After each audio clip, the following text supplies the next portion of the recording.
તમારા ઘરમાં negative energy છે કે નહીં તેની તમને ખબર કેવી રીતે પડે?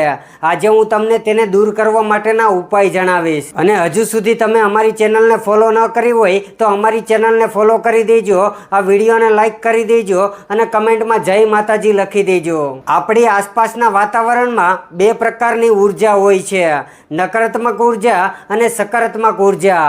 આપણે બધા ઈચ્છીએ છીએ કે આપણા ઘરોમાં, ઓફિસમાં અને જીવનમાં સકારાત્મક ઉર્જાનો પ્રવાહ રહે. જો કે ક્યારેક અચાનક એક પછી એક સમસ્યાઓ ઊભી થાય છે અને કામ પણ ખોરવાઈ જાય છે, ઝઘડા અને દલીલો થાય છે અને પરિવારના સભ્યો વચ્ચે કારણસર વગર માનસિક તણાવો અનુભવ કરે છે. આપણા વાસ્તુશાસ્ત્રમાં એક પદ્ધતિનું વર્ણન કરેલું છે. ઘરમાં નકારાત્મક ઉર્જા છે કે નહીં તે નક્કી કરવામાં મદદ કરે છે.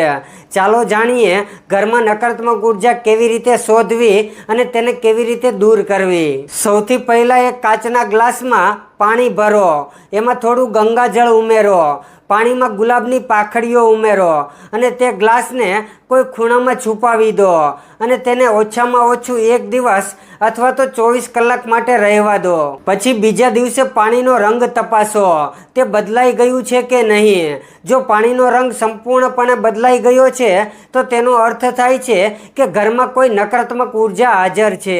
આવા કિસ્સામાં જરૂરી પગલાં લેવા જોઈએ.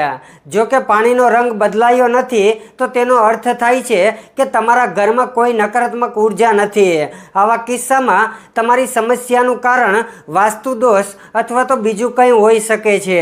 અને આપણા વાસ્તુશાસ્ત્રમાં લખ્યું છે કે નકારાત્મક ઉર્જાને ઘરથી દૂર રાખવા માટે વ્યક્તિએ હંમેશા ઘરનો મુખ્ય દરવાજાને સાફ સફાઈ રાખવો જોઈએ.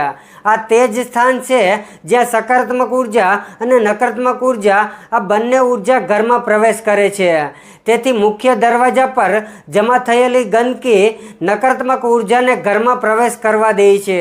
અને જો તમારા ઘરમાં નકારાત્મક ઉર્જા હોય અને તેને તમે દૂર કરવા માંગતા હોય તો તમારે નિયમિતપણે પાણીમાં સિંધવ મીઠું ઉમેરીને ઘરમાં પોતું કરવું જોઈએ. સિંધવ મીઠાના પાણીમાં પોતું કરવાથી ઘરની નકારાત્મક ઉર્જા દૂર થાય છે. આ પછી પાણીમાં લીંબુનો રસ ઉમેરીને તમારા ઘરના દરવાજાના હેન્ડલ અને બારીઓને લીંબુના પાણીથી સાફ કરો. આ સરળ ઉપાય નકારાત્મક ઉર્જા દૂર કરવા માટે મદદ કરી શકે છે. અને વાસ્તુશાસ્ત્રમાં જણાવ્યું છે કે તમારા ઘરની નકારાત્મક ઉર્જા દૂર કરવા માટે તમે કેટલાક છોડ પણ ઉગાડી શકો છો, જેમ કે તુલસી, મની પ્લાન્ટ, લીમડો, ચંદન અને નાગકેસર, જે નકારાત્મક ઉર્જાને દૂર કરે છે.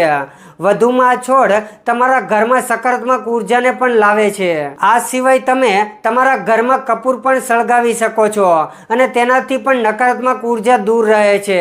અને તમારા ઘરમાં રોજ ગુગળ, પીળી સરસવ અને લોબાનનો ધુવાડો કરીને તમારા ઘરની નકારાત્મક ઉર્જાને દૂર કરી શકો છો.